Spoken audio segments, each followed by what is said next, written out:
Thanks for joining. My name is Fernando Leon. I am the founder of the MSP Corner, and today we're going to discuss a template that has been invaluable to our MSP for generating new business.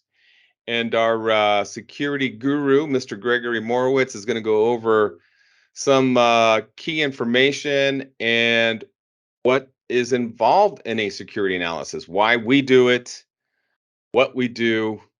But I'm gonna hand those the reins off to Gregory. So Gregory, please take over. Okay, my name's Gregory Moraviec. I am one of the founders of MSP Corner as well. And I will be giving you the security assessment and methodology approach webinar today. So, one of the questions I got was, why do a security analysis? What's the purpose of it? And the answer to that, there's a shorter answer to that, but the reason why we would do a security analysis is that the customer has some sort of requirement. Usually, it could be stemming from a framework. There are different kinds of frameworks that are called NIST, ISO, maybe GDPR. So there's usually a requirement. That could be one of the reasons. A framework request, like a customer of yours says, we need you to comply with SOC 2 or some other framework. And so the customer asks, or the vendor or the partner asks the customer to have a security assessment run. And so the good part about that is that if they have a framework, you can tailor your background, your security assessment to that framework. So if somebody wants to be NIST compliant, there's 110 controls in NIST, or CMMC compliant level 2. There's a certain number of those controls. So the customer may turn around to you and give you a set of requirements that they need to meet, and your assessment can concentrate on those areas. So that's one of the reasons why you would do a security analysis. Another reason why you would do a security analysis is to increase your footprint at the customer site. And what that means is that you want to possibly open up different revenue streams by looking at the customer's security environment and making recommendations to improve it, or to get them up to what we would call industry standards or best practices. And best practices nowadays are pretty much well known for the security arena, like multi-factor authentication, antivirus, next generation firewalls, etc. So you would want to make sure that your customer just had the basic level of protection and was following a lot of the rules that would allow them to possibly use those types of work that you've done to make a framework enabled, like GDPR or NIST or something like that. So all of the work you may do for your customer on one end may allow them to be qualified to work on a framework, or to be SOC 2 compliant or ISO compliant. Now, there's roles that you can also identify for a security assessment. In an enterprise environment, you'll find that the roles are as important as the person, as the company performing the activity. In some of these enterprise or larger companies, you may be delegated a role. You might be a person that is looking at firewalls, for instance, or you might be a person that has been delegated a different set of roles that may be part of that particular kind of assessment. So you might be concentrating on firewalls and firewall rules, or you may be looking at policies and procedures, or you may be looking at their antivirus or their backup or their disaster recovery type of scenarios. So your role may change in an enterprise or a large organization versus being an all-in-one role when you're doing something like for a small business, where you're kind of everything at once. You're the project manager, you're the auditor, you're the remediator, you have all these different roles. They fall under one category. But in an enterprise scenario, it is possible to have a different kind of set of roles that you could fill, and jobs that you could assume. So there's that. So there's that opportunity. So even if you say to yourself, "Oh, I might not have the chops to run an audit of, of like a huge corporation like a Five Guys, type company," you could assign yourself into a security assessment with it as a sub and have a role, if that's possible. So that's an area you can also explore, that you can take on roles. There's also a layer of to that a little bit as well. There's planning, there's mapping out the what needs to be done, there's coordinating resources, there's actually doing the audit, there's the assessment, and then there's remediators. So the different layers of what needs to be done can be an opportunity to charge money. So you could, as a project manager of a security assessment, really coordinate the back end of the security assessment happening within your own organization or within another organization, where you dictate different different tasks to different parts of your own organization or another person's organization. So the ability to do a security assessment where you have you can make money means that you can just be the planner of the security assessment. You can be the person that lays out the schedule. You could also be just the person that does the remediation. So your security assessment opportunities to make money can be uh, varied and wide. You can take on the responsibility of just the manager of the particular and charge for that only. Just charge for those, for like previously when I talked about roles, you could just charge for a particular role, or you could charge for all the roles in a package deal. Now, what is your assessment methodology? The methodology that you go about doing for an assessment should be based on, several, could be based on the framework. So your methodology may be that I'm going to follow the NIST 800-171 framework, or you could say, if you don't have a framework to go by, your methodologies could be just best practices. You could write out those best practices and have them in a form that you go about going through and making a checklist for. So for instance, if you didn't have a framework and you wanted to do a security assessment of a company, you would want to lay out what your methodology is. And if it was best practices, you could say, look, you maybe even follow ITIL, or some other best practice, for IT methodology. But your methodology is going to depend on whether or not you have a framework, or you want to just use your own experience as to what you think needs to be checked. What in the what checklist you need to go down, um, and then you need to have what's called an approach. Your approach is going to be what the customer wants to see. How are you going to do it? What you are going to do is your methodology. How you're going to do it is your approach. So some customers, usually larger, more advanced, more technical customers, are going to want to know what your approach is. They're going to want to have like maybe a project plan document where you detail out, first we're going to have a meeting, next we're going to review inventory, then we're going to look at your firewall rules, then we're going to look at your policies and procedures, then we're going to look at your physical security, et cetera, et cetera. So your approach is going to be like your detailed project plan document. Usually it's either an Excel, or you can go more advanced like an Asana, or share something from Teams or something like that. But you're going to want to have an approach. You don't want to just say, well, we're just going to do the work.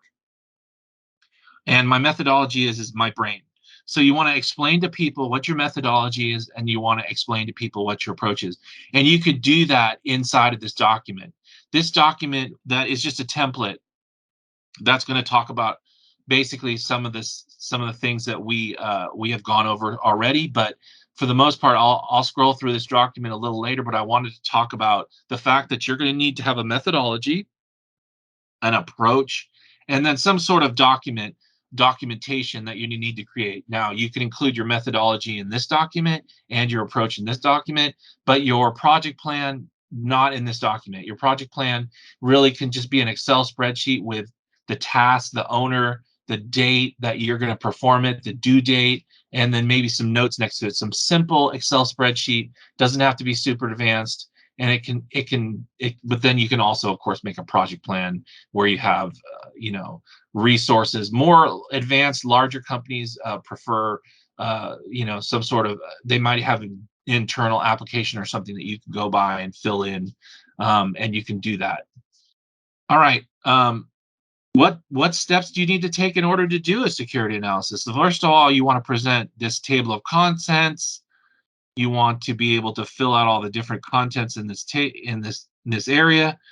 And let's start with the executive summary. So what is it you're going to do? What do they want you to do? Usually they'll tell you, and then you just repeat it here in inside of this. So they may say we need to become NIST 800-171, and that's what you're going to produce. You're going to give them a report at the end of the day with this inside of it, and you're going to say, look, we're going to perform a NIST 800-171 based on your requirements to us. So you want to put your requirements here, and you want to put the reason why, how you got here. The detail, the background is possibly it's not necessary, but can be added, is if there's a breach, if their insurance company wanted them to get something, if different requirements came up from a different source. So if they've been asked to do this by a third party, or it's part of their governance or part of their that's what the background is. You want to detail what you're assessing. So if they've asked you to assess the different particular parts of this, you're going to want to break out what your assessment scope is. It could be the whole company. If it's a small company, it could be a division. It could be a particular just their policies and procedures. And you want to detail all that out here. So that gives them a pretty good idea of what's going on. In number 5, we go to the summary of findings. It's just a sample here where you just tell them, here's what we found based on risk, 0, low, to high, and moderate to, et cetera, et cetera. So you want to make sure that you identify how many violations or recommendations or things that you've noticed are noted here, and you can give them different levels of of uh, of ratings. So if you have a high issue, it could be that they have no multi-factor authentication. If you have a moderate issue, it could be that they don't have very long password requirements, or they might have 8 characters and you recommend 10 or 12, or their password timeout might be 90 days and you suggest 60. It all is all based on what you believe through your experience that are best practices. Informational might be that they have a certificate that might be expiring in 30 days, and low might be something like there's a patch required on one of their servers.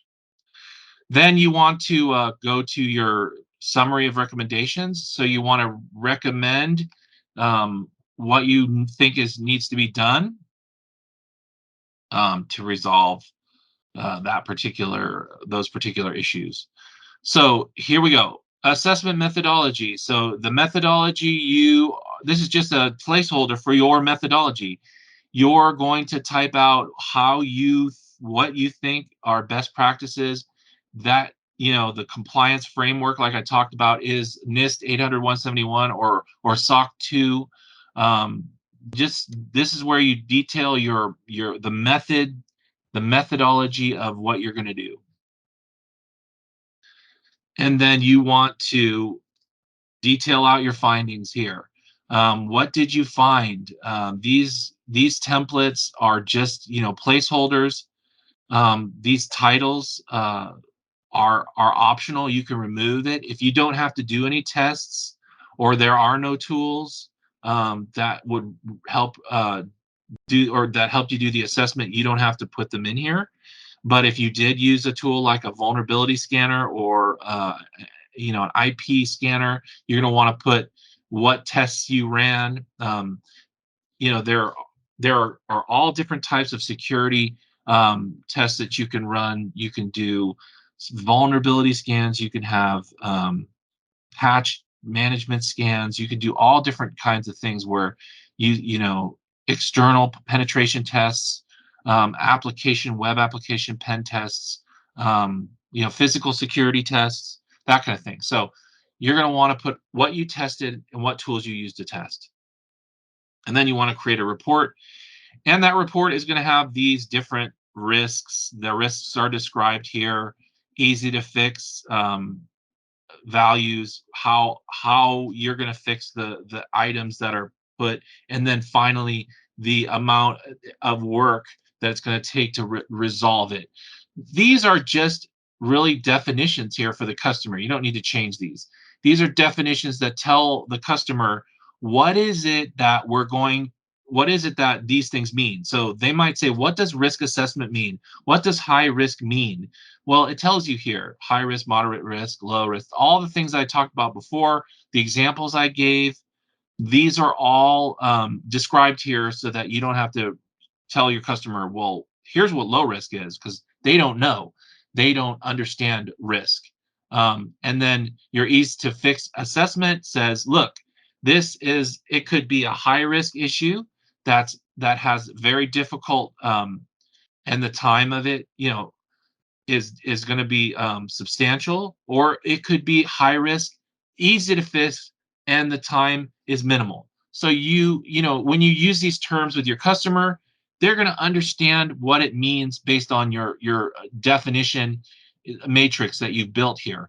So it's not really like, I don't know what this means. Moderate risk, um, moderate difficulty, and low time to fix. What does that mean? Well, it all tells you here in the template so that it's easy to understand. A lot of people who don't understand these reports, this is like their key, so they can use these different definitions to make a key out of what they need to do.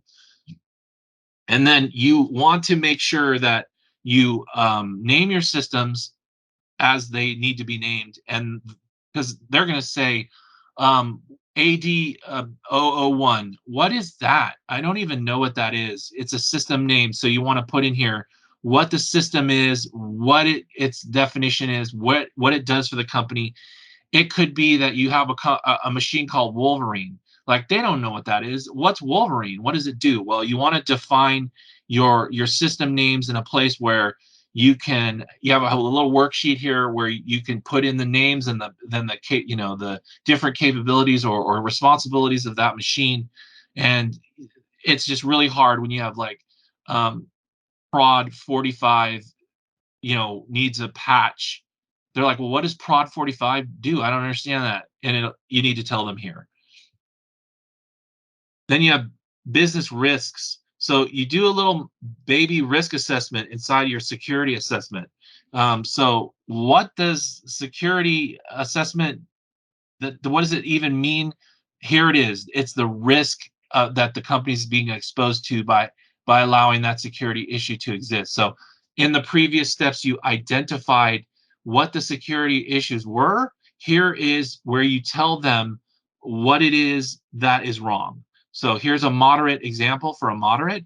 You put in all these different pieces of data. You describe what's happening. You describe what was found, what machines were impacted, et cetera, et cetera. If a particular security control family, you don't have to put NIST here. This is just an example. You could put SOC 2, and then refer to the SOC 2 control. So everything you need to identify a particular item that you figured out is wrong can be described here in this piece of the template. So if you have a moderate issue, you tell them when it was assessed, the date, if there's any controls that are related to. This is actually a control for NIST. IA-2 is if you look up NIST, you'll see that that's a particular control number. You could just leave that as like MFA or whatever you want to use. And then you describe the problem, and you do it so that anybody who's reading it can really understand what's going on and have the ability to be able to make some sort of controlled or educated response to it.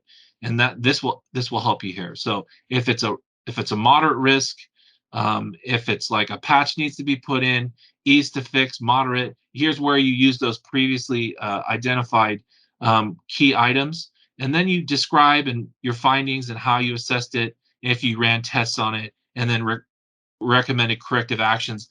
You have enough of these in your document, it's gonna fill it out uh, nicely, and it'll look really professional that you have all these different risks identified in a nice, pretty template like this, where you're describing each item that you discovered and how you discovered it, and what importance it has, and etc. So you can do that. So that's where this part of the template works. This is just a secondary piece where it's the same thing as over here, but without the header. There's just two of them. So they're saying go ahead and fill out more than one of them. Fill out like 30 or 20 or 15 of them, and you might get this data from a vulnerability scan. You might get this data from just an inventory, looking at their inventory, and you might get this data from walking the site and seeing that they have no video cameras, they have no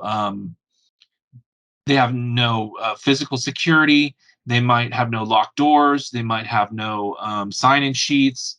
They might have no antivirus. They might have no uh, control over their computers. Everyone might be BYOD, et cetera, et cetera. So if you're capable of figuring out and understanding best practices for security, you should be able to do a good security analysis of somebody's environment, or one piece of their environment, include all the information here. Then you want to produce documentation.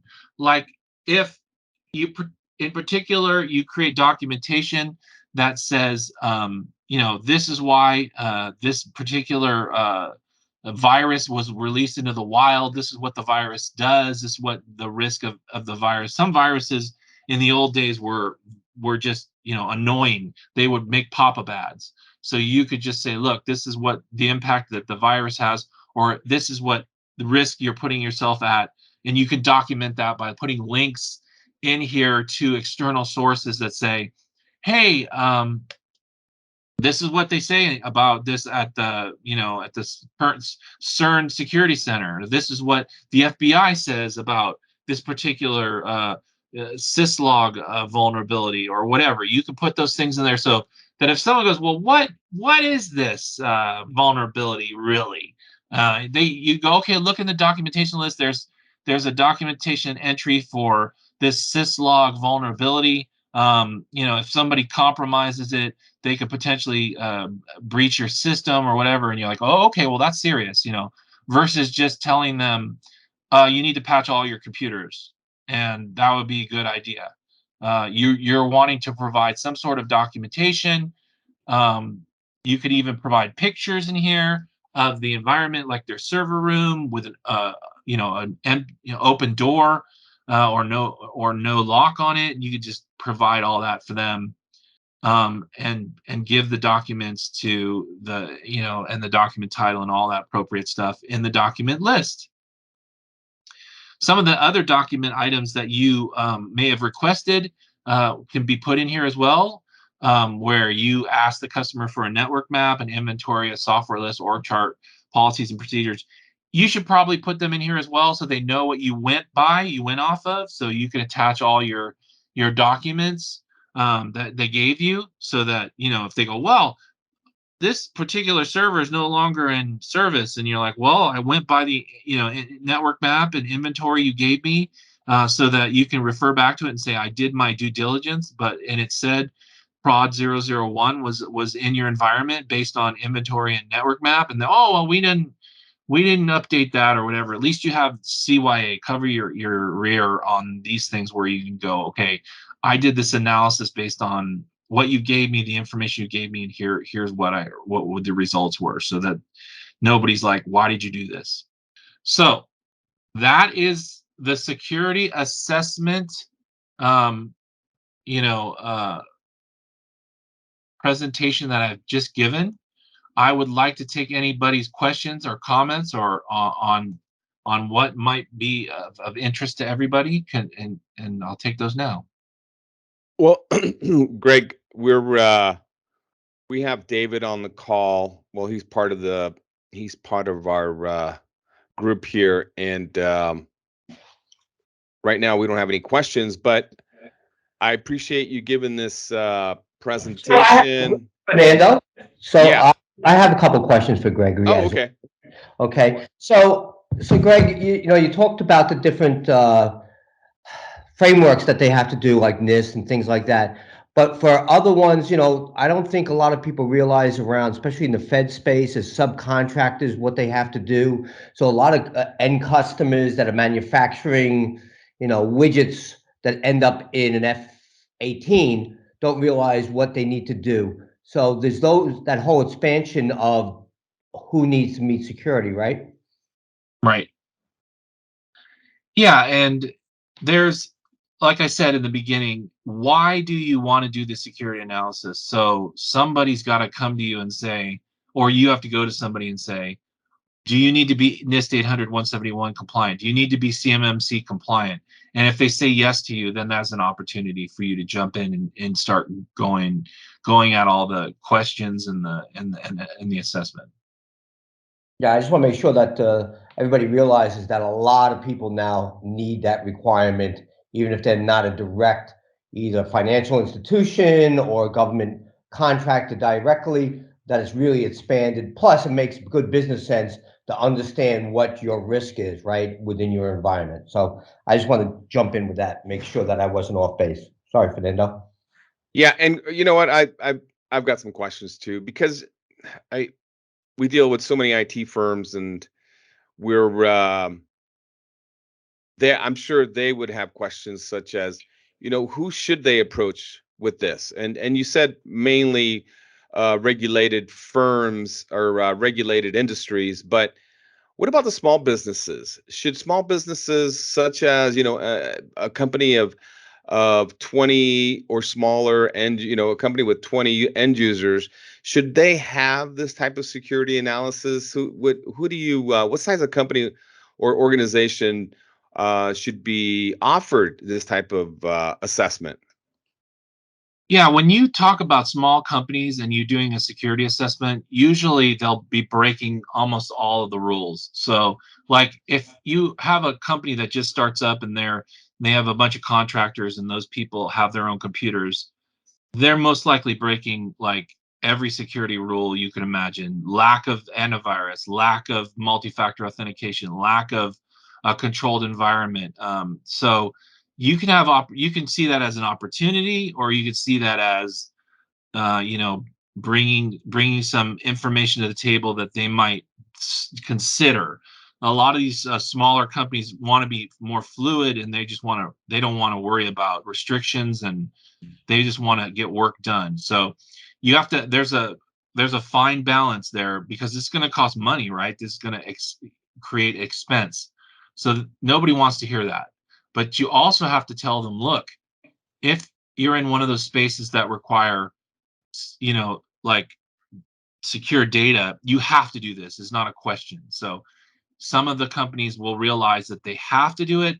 Other companies are going to put this off because, again, it's an expense, or they know best. And so what you can do is offer to do an assessment, and not remediate any of those problems, but at least do this several hour assessment for them, and at least make some revenue off that, and then potential revenue in the future off of all of your great recommendations.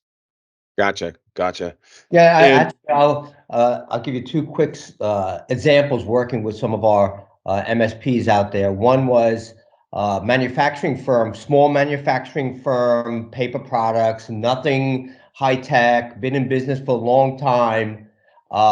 They had typical, everything like Gregory said was wrong in their environment, but they were good customer to our partner. They helped them a real lot. Went and did a security assessment for them because one of the engineers thought that there might be problems there. Found out that they were wide open and people were sending emails from their accounts to a different remit to for payment.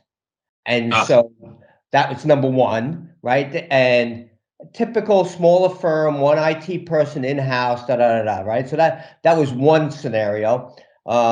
where they were wide open. And another one was another small firm that when we did the looked at the website, it was wide open, right? And anybody could hijack their website. We found some pages hidden in there that were from kind of risky or risque. And it was when we talked to IT, they were like, well, marketing runs that. And when we talked to marketing, they're like, oh, we just put up pages with no security. So I wouldn't limit it to just having to have that framework. Almost every client out there needs to understand what that risk is. And to your point, most of them, this is an expense that they didn't plan, right? And the competition doesn't have it, because if they're not needing the framework, they're just going to see this as an expense and unplanned. But having a conversation with them about the ramifications of not doing it correctly, hopefully they put it in their budget to do it in the future. Yeah, I mean, we all know horror stories that, you know, people got ransomware alone. Ransomware alone stories should put everyone into a position where they do a security assessment, because everyone is open to being attacked by ransomware. Everyone, cities, small companies, large companies. Ransomware will ruin your day. Honestly, it'll destroy your environment. We've had it happen many times to many customers, and the reasons why they just don't want to spend money on doing a security assessment. And it's like, well, at least get the assessment done. It doesn't mean you have to do all the recommended fixes, which might be expensive, but at least get the assessment done. But a lot of customers think they know best. A lot, especially in this area in California, Silicon Valley, you got all of these, you know, brains in jars that think they can do the best possible job at their own security. But having a third party or a different perspective person look at it and just say, look, you don't have antivirus on your computers. Well, we don't need it. You know, well, yeah, you do. Sorry, it's a best practice. And, you know, you'll get pushback from all these different, you know, tech companies and people that think they know better than you. But there's just best practices that everyone should follow. And you're doing a good job by pointing out things and saying, look, I see these as problems. If you don't want to accept that, at least I told you about it, and you may preserve your relationship with somebody if you get hit with a virus and they blame you, and you're like, oh no, on the third, we've done this many times, pulled up old emails that said, look, we warned you that you needed to get antivirus installed here, and you disregarded it on the 13th of 2021. And that's you know, that can save you your business at that customer by pointing that out to everyone, saying, look, no, I told you. Yeah, I feel like most of our clients do listen to us, but I think that this is also a great opportunity for MSPs to strengthen their position of value, right? Because we're not just a business model that provides tech support. There's lots of groups out there providing tech support. That's all they do. Tech support. They behave like firemen. It's reactive. Here we're being proactive, and we're taking a preemptive approach to a ransomware scenario, right? So I think this is something that needs to be educated. Doesn't need to be pitched. I think you just need to educate your audience or your clients and your prospects that these type of analysis do need to occur. Now, what you just said a little bit ago is a great segue into um, discussing why David is here, because some of these guys are spread too thin, right? They're one or two or a handful of techs working at one MSP. They're just stretched to the gill. They don't have the skill set. They don't have the bandwidth.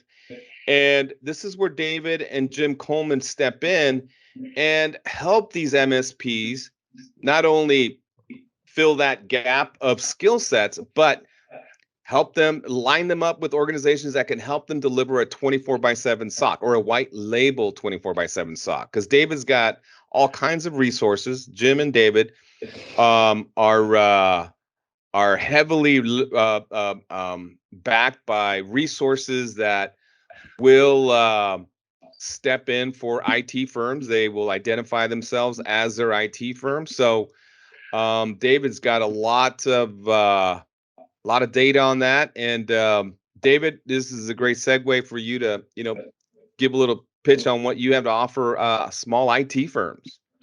Thanks, Fernando. So, as Fernando said, my partner and I, Jim, we own Integrid, and Integrid is look at it as a portfolio management company that works with MSPs to help them be able to scale and scale either up or down or even sideways on what the technology is. And we have also partners that we call providers that have all these different skills.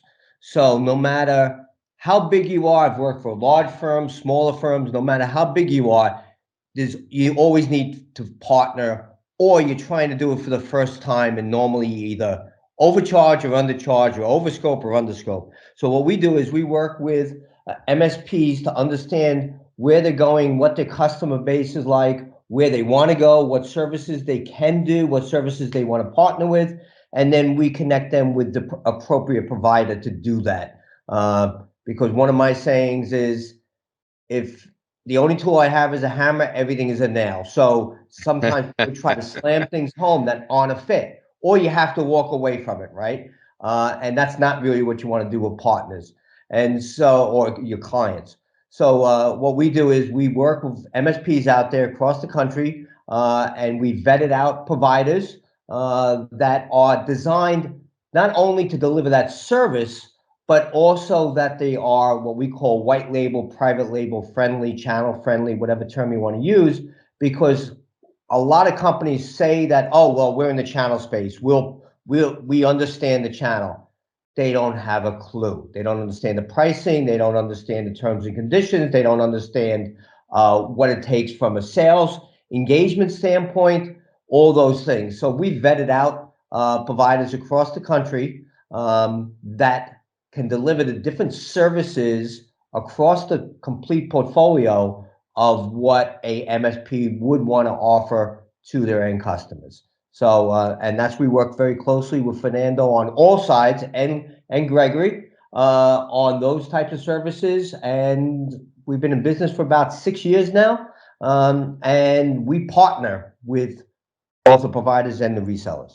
So, David, I'm sure this is on the minds of anyone who's listening, and will listen to this webinar in the future. Is how much does it cost the IT provider, right? Do we have to pay for your services? Do we pay for? Does the IT firm pay you to get them lined up with other firms to deliver, let's say, after hour support, or a 24/7 SOC, or a 24/7 help desk, right? Because you know nothing's free. So what am I going to do? I have to pay you $20 for throwing me that straight line? No, actually, thank you. And I didn't want to, wasn't sure about going that far down. So we do not charge for our services. I grew up with put your money where your mouth is. And so what we do, and that's why I said partner. So we partner with the resellers, we partner with the providers, and only if you actually sell something, we get a small commission on the back end from the provider. So our partners that are reselling those services do not have any financial obligation to my company, and or to the provider, unless obviously the provider is selling the service. And that's the other thing that we did to make sure that there wasn't minimums, things like that, to lock our resellers in there. So we have very fair agreements in place that we've worked, and the price that a reseller would pay if they had gone directly to that provider is the same price as if they go through Integrid. And the reason for that is that we take a lot of costs out for the provider, right? We take out the marketing costs, we take out a lot of pre-sales costs.